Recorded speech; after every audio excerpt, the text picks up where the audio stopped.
G'day friends, welcome to today's YouTube video. My name is James. Welcome back to my channel. Welcome if you're new. Look at this.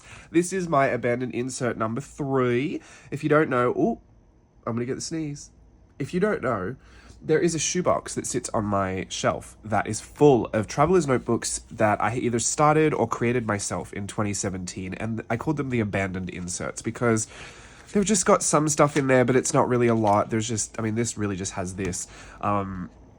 Yeah, I abandoned them. I don't know why I needed to make so many back then. I was just in, a frenzy of seeing what I wanted to do as an art journaler. 2017, that's a couple of years into my art journal journey, but I still feel like I was relatively new and figuring it all out. And I just really fell into the traveler's notebook standard size, and I loved the whole thing. So I have a whole bunch of them. This one is a handmade one, and I've picked this to work in for MerMay 2025. At this point, I do believe I'm just going to film away. So not a daily thing like I did last year. That kind of tanked my channel a bit. So I don't think I'll do that again. But I do want to just film the mermaids. I want to have a great time in here. I'll use this as my regular journal for May. If you've seen one of my abandoned inserts before, I've been doing this for a couple of months now. This is the one that I did through March and April. Looks great, looks lovely, absolutely love it. So see how it's got like regular stuff in here too? It'll be that, but this will mostly be mermaids and my other junk and some writing and some whatever. So it's just going to be so great. I do need to bind it before we start because the staple has already kind of fallen out. 'Tis the case with most of these. They're just a little bit old, and I think I just put too many papers in there. But I do need a fair few papers for this because at the very least, I think there should be 31 mermaids. Like I said, don't know if I'll do it every day or if I'll do 17 mermaids in one day. But I'm going to fill it. I'm going to fill it with lots of mermaids, and I cannot wait for you to see it all and kind of show you this video. So we'll see how far we get together today. I will bind this first, and then I'm sure you'll start seeing the mermaids appear. But I wanted to let you know what I was doing for this year, just in case you were doing the mermaid challenge as well and you wanted a companion to do it alongside with. Get your journal out, get whatever you need out for your mermaids, and we'll have a great time. You know, mermaids are one of my favorite things, mermaids and fairies, but I do more mermaids than I do anything else.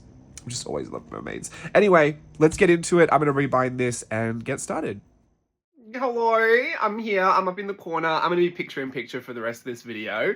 And I filmed this a long time ago. I don't know if I told you this, but I think I did in the beginning. I tanked my channel last year with MerMay 2024. Sad, I know, but it happens. And whilst I'm not beholden to analytics, since YouTube doesn't really pay my bills or anything, I do make a small, very modest amount of money on YouTube. I would say monthly, but at this point it's every 2 months. You have to get to $100 to cash it out. So you can figure out the math there. It's about $50 or $60 a month. Which, I'm not going to snooze at. Love that. Thank you so much, Google and/or /YouTube. But I don't really subscribe to the analytics for those reasons, for monetization. Usually I kind of glean more what people are interested in. And the only problem that I really found with doing something that a lot of people were not interested in was that algorithm-wise, if YouTube think, oh, people just really don't like that content, they've just stopped watching it, then it doesn't recommend it to anybody else. It kind of just says, oh, you know what, people are done with that channel, we'll just let it die over here. And that's really sad because I do believe that even though MerMay wasn't everyone's cup of tea, there are lots of other videos that are, range a whole bunch of different topics in art journaling that I do, and I felt like, I didn't want to punish myself for doing something that wasn't that popular. Here we are, though, doing a whole month of MerMay again. So that's to say that I really follow the analytics, would be lying. But I do think about it from time to time. So instead of doing daily videos, I've decided to do each Friday for May, I'm going to do my MerMay videos. So this will have the first 7... I think the first 7 images I did for MerMay in here. And I'm just going to kind of chat through them and tell you what it's all about. So here are some photos I did. If you're on my personal Instagram, James Luke Burke, not James Luke Burke Creative, that's my art journaling one. I have since diversified my Instagrams. My old personal one, I archived a whole bunch of stuff that I hadn't even seen since 2013. And I decided to use that as a dance Instagram. Also, I do movement direction for Steve's photo shoots. So I kind of keeping that over there focused on my James Luke Burke Instagram.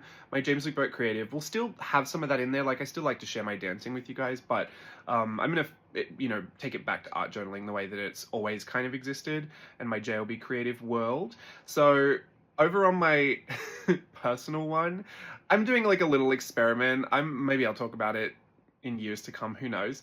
But I took some of these photos for that, and they were just kind of funny. It was a little self-portrait session. I did my hair with this. It's actually a blow-dry cream, but it keeps it really stuck to my forehead. I've got a lot of forehead space to work with. I've since got my hair cut, so anyway, it's not like this anymore, but I kind of swirled it all around. Anyway, when I printed those pictures out, I thought, oh, it'd be really fun to print these out big and use them in MerMay. So my first piece was taking these images and transforming myself into a mermaid, because that's my real fantasy, is that one day I will just wake up, I was going to say in the middle of the ocean. No, I'll wake up at the mermaid pond and I'll have my little mermaid tail and I can just lounge there at Southwest Rocks. That'd be a dream. So I turned myself into a squid on one side, or an octopus, and then a mermaid on the other. Just very aquatic life, very marine life. And I used those tentacle kind of hair wispies. I kind of continued a few of them with some brush pen, and then I did the rest down as tentacles underneath. I gave myself a mermaid tail on the right, and then just added a fish up in my hair. I am doing a bit of a play-by-play here, so I'm going to make sure I can see how this is all going. It's a gorgeous day. It's sunny. The cars are all out on the road. I've been doing a lot of other work, so this is kind of slotting in right in the middle of the day when I've got a lot of energy, so hopefully that's coming across. I am very excited. Oh, knocks the camera. I've been very excited. I'm going to dance class later tonight, and it's actually been a while since I've been at a dance class. I just can't afford it right now. I'm taking stock of a lot of things. I'm on my strict budgets again. I'm doing no spend, minus spend. I'm doing just lots of tracking of life. I think a lot of people are at this point. It's a lot. But yeah, I just haven't had the extra funds to pay, because like dance classes can be about $20 per class. If you want to go to 2 or 3 a week, like that's $40, $60. So I have been teaching them, but not so much participating in them. But today I'm going to go along and have a great time and turn my brain off and do that. So I'm excited. I'll be with a bunch of my friends. I'm also in a bit of a transitionary period right now, because we're finishing up the Boysenberry Festival at Knott's Berry Farm. So Preserved, that show that I do for Boysenberry Festival, will finish next weekend. And then we're also reopening over at Disneyland, the parades through the summer and everything. So I'm excited to kind of make that switch and get into a different routine. I'll be over at Disneyland like 4 days a week. So if you're ever around, let me know, because you'll probably see, well, I'm in Disney California Adventure. Not Disneyland, I'm on the other side. So if you see the parade, you might see me in it. The mixed media portion of this piece is happening. I've got the silver gel pen out, actually. I've been using the white, but a lot of the times recently I've been using silver, the Uniball Signo, because it's reflective. So even though it doesn't read as white, when it catches the reflection, it actually pops a lot more than the white. And for a lot of these pieces, I think the silver is fine. Like I kind of like that. It's still a bit of a struggle to scan in silver, and even when I take photos, I have to get the right angle. Like white will just, show up as white. But truth be told, I haven't got a lot of white ones left. A lot of them are empty. So I kind of switched out of necessity, because I was, again, trying to save money and not buy white ones. So for now, I'm just going to have to deal with it. I've got one white one left, but it's very streaky. It hardly works. And I think that's the last one I have. So I got a couple of silver. I think I'll switch to that until I absolutely must buy a white gel pen. That's how much of a budget one. Like I'm not buying anything I don't have to buy. So literally nothing. And my car got towed the other day, which was really, really frustrating and cost $540. Yes. Got towed from out the front of my street, which was really exciting. So that was really unexpected, and I loved that. I'm sure you could tell I loved that. It was an honest mistake between Steve and I. Like, it really was neither of our fault, but yeah, whatever. Anyway, first and last time that happens, fingers crossed. This is number 2. I think it's sketch paper, this particular side of the page, and I just did a bit of stamping there so that I could work on top of that. And I did watercolor. I did mixed media with this one as well, going in with my heat tool because I'm very, very impatient. You do know that. This is a white Obviously, you can see it. It's a white Posca brush marker. If you've never come across these Posca brush markers, might I suggest getting the white one? I've used this a ton throughout MerMay. If you don't know, I've actually already finished MerMay for 2025. You're just going to see the videos spaced out over a couple of weeks. The reason I did that is because I am using this journal, this MerMay journal, as my regular insert. Like I went to Beyonce concert the other day. Like I'm putting that in there. And that was those tickets I had worked for. And don't worry, they were purchased before I was on a no spend. So don't worry about that. So was Gaga. That was all done back then. So don't come for me. But I am using that as a regular journal. So anything that I want to put in there, my junk, my bits, all the things I've been doing with my abandoned inserts. This is technically number 3. I wanted to do MerMay in there and then work on top of it. But the problem with that is that I had to do the MerMay, scan it all, and then work on top of it. Because if I started just, say I did 2 or 3 MerMay pieces, then I started gluing stuff in, it would either get in the way of some of the pages that I needed to use for MerMay, or I would be covering up things that I hadn't necessarily scanned yet and, gotten into Collage Club, like things like that. The process had to be, for my own sanity, do the entire MerMay first and then start using it as a journal, because I will more than likely put a sticker over part of this tail on this page, or I'll do some journaling over the top of her. I might even just glue a new face on. Like, I don't know what I'm going to do. In these inserts, I do tend to get very destructive and creative. So I wanted to make sure that I had the original scans first, completely fuss-free, no impacting ephemera around the page, so that I could use that for the future. You're always kind of thinking about that when you're making Collage Club things, or you want to make a book in the future, or you've got to use it as reference for something. You're just trying to keep neat scannable images in your journal. It's a very specific problem for a creator, really, only. Or if you're someone that likes to archive a lot, I'm sure you might have come across that issue, but yeah. So anyway, that's the process. I did a part of Collage Club here. I took one of these old images. This was from the 100-day project I did a couple years ago. Where I did stamp and illustration. So much like how I did last time in that second piece, I stamped it and I worked over the top of it. This was the same process, but then it became a Collage Club piece, and so now it's ephemera. And I put the ephemera on top, and you can see I've used the white Posca paint marker to just glaze over the top of it. I really just kind of wanted to use the structure of the image and then completely change it, make it something different. So I made sure that I could white it out enough so that I could still make out what was underneath it, draw over the top of it in pen, because I was feeling kind of chaotic, and then went over it with brush pens. Brush pens, I did the pink just for some pink, but it was kind of dead, so that one's gone. Or I think I just dipped it in some water and got whatever I could still get out of it. Did I get rid of that one? Yeah, that one's dead. I have a whole empties somewhere down there and a bunch are over there, but the pink is empty. And then I started with that orange brush marker. This one I've had since Japan 2019. I got this in Kyoto from a cute little old Japanese lady by the shrines, the Fushimi Inari. I just got I got some pencil extenders, like some random little things, but I've had this ever since then. It's never run out. I will be devastated when this runs out. I know I could probably get one, but I just love the story of it. It's Pentel, it's orange, it's kind of opaque, but it's like a very liquid, painty ink. Must be acrylic ink. It's so nice. I don't know why it exists, but I love it. Like, who needs an orange brush pen like that? And I don't think there were really many other colors. I think there was orange, and I feel like the red one isn't opaque. It's kind of a translucent ink. Anyway, there are other colors, I do know that, but that orange one, I just love the story of it. So then I took my other paint markers, gave her some skin, some scales, some details. I was really just using paint marker. They're obviously the most opaque kind of mediums that you can manipulate easily enough.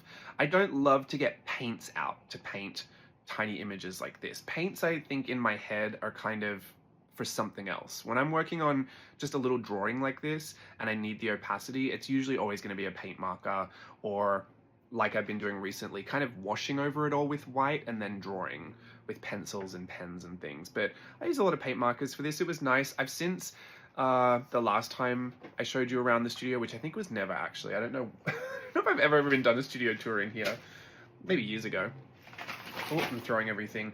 I like I'm going to even show you. You can't see this. I'm sitting in the way of it. Anyway, there's a Raskog trolley here. Can you hear that?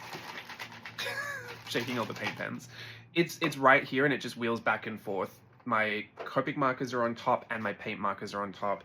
My acrylics are just underneath that. Everything is reachable, therefore usable. You know, I've talked about this a lot, but if something's not within arm's reach from me, I'm really not going to grab it. So that's why I got everything in pots just beside my desk, and now this being right here is super helpful.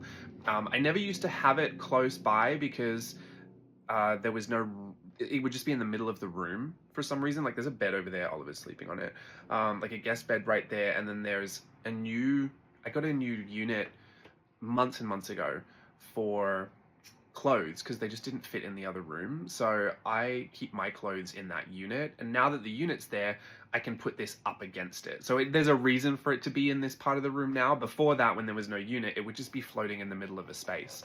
So now it butts up against it. It makes total sense, and I love it. I love that stuff is reachable because I do feel like I use my paint markers a lot more now. They were in pencil cases, kind of back over there, and I rarely pulled them out. So now they're in little pots and reachable. I also took some black pen. I think this is a uni pin black pen, and outlined a lot of it. There's a really nice kind of graphic element to the unblended kind of bold paint marker color that was laid down, but it doesn't shape everything well. Like I didn't try to draw it and keep all the shapes relatively neat and clean and understandable and legible. So I took the black ink to kind of sharpen it all up and make the image read. And then I took some Tombow marker and just kind of colored in around the edges to set it back a little bit to make sure that it all kind of looked neat at the perimeter. I really love how this turned out. I think the colors are gorgeous, but what's even funnier is that the paper that it's on is a piece of paper from the first book that I made. Remember I called it The Book? This is a part of that page as well. So it's kind of glossy and it doesn't take a lot of media well. The squid that was underneath it is also actually something that I brought from home with me. I don't know why I ended up with it here, but it was one of the first mixed media pieces that I was trying on this old cardstock that was kind of corrugated, and it was meant for card making, and it was terrible to work with, but I'd made that squid, who knows for what reason. So that image is so new to me. Like the mermaid on top is just so fresh and new, but underneath it is something from like the beginning of my art journal journey. And I'm really in that space right now of feeling super nostalgic about it because I'm doing Virtual Voyage 10. It is our last virtual voyage. Insert my ad right here in the middle of the video. It's the last one. It's called Decade, and I am going through from the beginning of my art journal journey all the way up until now. I say now, end of 2024. We don't really, I mean, there'll be stuff from now in it. Obviously, I'm making it now, but it's the 10 years from 2015 to 2024. So it will kind of span that whole journey, and it's been incredible to go back and look at everything. I will actually say it's kind of hard sometimes. You know, there's this thing that I can't ever quite explain well, but when you're in the beginning of finding art journaling, there is so much that you don't know yet, and sometimes people get stressed about that, or they feel like they're missing out on something. I had the best time kind of peeling back the layers over the years of finding new things, like finding a traveler's notebook, or seeing someone use a Hobonichi for the first time, and finding, you know, a Posca brush marker after I'd used the regular Poscas and I just loved the brush tip. You know, there's this exploration phase that you're in, and in the moment we feel like we want to rush to knowing everything, but there's so much of like a simple joy in not knowing everything and finding it along the way. I feel like now I'm not towards the end, obviously. It will be the last virtual voyage workshop that I do, but my art journal journey continues. I just feel like I've got so much of all the best supplies I could want now. I've got almost every journal I could have ever wanted to get my hands on. I've had a play in. I've, you know, tried so much. I feel like, you know, it slows down on this end. You don't find these discoveries as often as you do in your first year or two, 3, just diving into art journaling. So it's different. It's a different kind of experience because I also now really appreciate and love all the supplies I have. I remember wanting the supplies I have right now. So there's pros and cons to it all, but I think it's a really bittersweet experience to go back in time, and just know that when I was doing it, like I think about that squid, I knew when I was doing it, I didn't have the right watercolors. It wasn't doing what I needed it to do, but it was kind of working and I was kind of getting there, but I was figuring it all out. Nowadays, no part of me at all would ever do that squid the way that I had attempted it back then. I would know immediately that paper wasn't going to work. I knew immediately that that watercolor wasn't going to work. There'd be such a different process to it now. So, I don't know. You know I love nostalgia, so it's an interesting feeling. I took my collage club here and I used it to kind of recreate this. Some eyes. I went over those eyes about 1 billion times. I just wanted to try different things. I used my paper, what are these called? Like Post-it rolls. I got this from Daiso. This is the second one I've gone through. I love these. They're just like Post-its, but it's like a tape runner. I think they still have them at Daiso. I feel like they're a staple because they've been there for years. But if you don't have a set of those, it's a cheap little thing. I'm not trying to tell you to buy stuff. I'm just saying I've used 2 full sets of those almost. And then I took all the circles. I believe those are from Virtual Voyage 5. Very Villainous Voyage, VVV. I think they were printable and they were in my college club folders anyway. I stacked all the circles on top. You could do it with any kind of circles, but circles stacked on top of each other kind of make a scale pattern. I went backwards, like I went up the tail, but you could flip it and go down the tail if you wanted it to look like a normal scale. I thought it was already going to look kind of crazy, so I might as well just change the orientation. And then the hair, I kept this translucent kind of water effect by just going over it with some marker, and I put teeny tiny little marine life stickers. I've had these stickers for years and there's not a bunch left on the sheet, so I just figured why not just put a whole bunch in the hair? Like it totally works for MerMay. So she looks kind of crazy but very graphic. I love how graphic that mermaid looks. And then I went right back to basics. I started sketching. I have a small, it's not this one, I don't even know where it is because it's so small at this point. I think I put it in here. Red blue pencil. You know, I've always kind of had a thing for the red blue pencils. But this one broke a lot. I think it's the Prismacolor one, so I kind of committed myself to using it up because I get sick of it breaking. And it breaks often enough that I have to sharpen it super often, so it really whittled down. I think, like I said, I can't even locate it at this point. It's so tiny, and I know it's on the desk. The desk is a mess. But sketched it out in red, kind of put her off to the side and cropped the rest of her off so I could get a nice flow of hair going on here. And just wanted to do a bit of a 3/4 glamorous, pouty, unbothered mermaid. That's really my favorite. And I love the coral. I think of all things I like to add to mermaids, I think coral is something that I find really enjoyable. Essentially, I stack a lot of loops on top of each other, and then I just draw it different ways. Sometimes I'll go in and draw the inside shadows, and other times I'll just draw around the entire shape and then draw little cutouts. But coral headpieces, coral neck pieces, coral cage-like things, I love the look of it all. It's a very organic, if you kind of squiggle your pencil or squiggle your pen as you go, you can get a very organic shape. And all types of coral exist, so it doesn't even, you don't have to draw one that looks like it's real, but as long as it's got like a lot of cutouts, I think it just reads really well. Especially because the rest of this drawing was kind of, you know, smooth and fluid looking. Really sat up there really nicely. It was kind of the, it's like the mermaid equivalent of, do you remember when everyone was drawing like little antlers on journal girls back in the day? I did these conventions of art journaling and how we draw certain things, like all the striped leggings and all the Alice in Wonderlands and the little antlers that a lot of the girls had, the flower crowns. Like, it's funny. I'm also rediscovering a lot of that as I go through Virtual Voyage, which is super fun. It feels nostalgic, but it also feels kind of kitschy. Like, I don't know, and vintage. 10 years ago, there's a decade ago. Do you know how much can happen in a decade? I do, because I've documented half of it in my 5-year journal. I love that my hair comes into the corner of this video a lot. Thank goodness I got it cut. It was very, very wild. I think I went almost 2 months without getting it cut. I had it cut just before the Gaga filming. So it's been over a month since, yeah, I feel like it's been like 2 months since I had a haircut. And it's just expensive. Again, it was one of those things that I was like, well, I'm going to time it out so that I have fresh hair for the opening of all the new things for the summer. But I don't want to just spend money on it if I don't have to. Because it's a lot of money. Anyway, going in with pencil on her and then just filling in some of it with the red, just to accentuate some of the features on her face, some cheeks, some eyes, a little bit of lip, and I kind of blushed the shoulders and the elbow a little bit. I think that looks nice. And she's done. I love her. I think she's so pretty. She will most likely get covered with like a ticket stub or a banana sticker, something absolutely stupid and insane. But I think that's the thing that I'm most excited about, because what I do love about these abandoned inserts that I'm using is that, I don't know, it makes me feel good to know that I can take something kind of precious and disregard it a little bit. Is that the way I want to say it? I have reverence for a lot of the work that I've done, but it's not precious.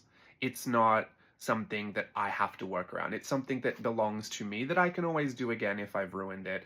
And I think that it's just always a reminder in my head, because the last thing I want to be is precious when I approach art journaling, because it gets in the way of a lot of what I want to do. The way I like to do it, the way I like to enjoy it, I cannot be precious about things. So working in these abandoned inserts, the size constraints, a lot of real, original art being in there, it helps me to constantly remind myself that it's not so precious that I couldn't cover it up. And sometimes I just feel destructive, so I do that. That was a piece of Collage Club I just added some hair to and a tail and called her done. I really wanted to do one that just kind of ran the length of 2 spreads, really cut the page in half there. But Collage Club has really been, I mean, I've had a lot of fun using that as imagery, a lot of the base imagery and the decoration for the stuff. Even this was from an old Art Journaling the Magic workshop. We had these banner flag pages, and I used these to create the columns that I did for a tutorial last year. If you remember those mermaids I taught you in the columns, you can kind of see off to the left there, a Collage Club version that I did. And I just did that tutorial in here. I wanted to have a go at it again. I thought this would be a great thing to do, especially because I could switch the patterns of their tails. It was kind of a yin and yang, twins, sisters not twins kind of a thing, but loved how this turned out. Super simple, super effective too.